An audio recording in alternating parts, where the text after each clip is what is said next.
Hi, my name is Sarah Vernig, and today I want to talk to you about special education stereotypes.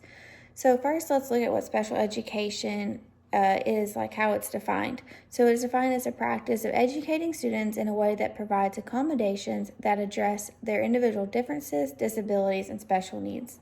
So, this can range from the accommodations and modifications that are put in place in a classroom to help them be successful.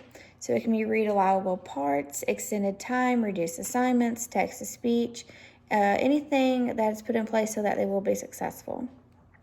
So, some of the stereotypes that are associated whenever you hear of special education is that these people are not smart, they're not capable of accomplishing things, they are a burden to their family, they are incapable of participating in life, and that they have control over their disability. So let's look at some of the facts. The people that are special ed, they are very smart. Just because they learn slower or differently does not mean that they are not smart. They are exceptionally bright. They can accomplish several things in their life. They are not a burden to their family. Oftentimes, they bring light and joy into the family. They can become anything in life that they want. They have several different professions that they thrive in. They do participate in life fully. Sometimes, unfortunately, they are not able to be independent, but they are still able to do things on their own. They do not have any control over their disability. A lot of times, the disabilities, they begin before that they are even born. Sometimes, unfortunately, after they are born, they might have something traumatic that happens to them at an early age that could cause brain damage, and that could cause a disability. Or if there's drugs or alcohol that was taken while the mother was pregnant, a lot of times that will cause a disability.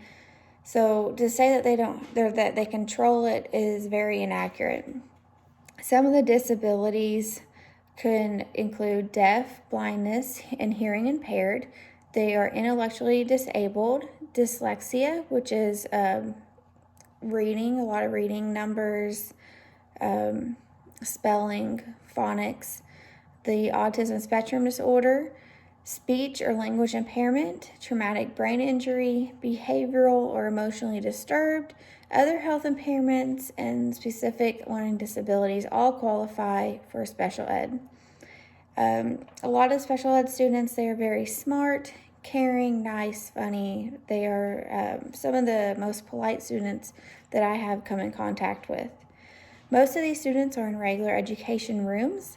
So a lot of times when people think of special ed, they think they're in a self-contained room or that they don't participate in regular education rooms, when in fact they are in regular rooms. A lot of times you don't even know that they are special ed unless you are the teacher, but they don't look different, act different. They look just like anybody else in that classroom. I do want to say that special ed students absolutely deserve a chance and they deserve your time.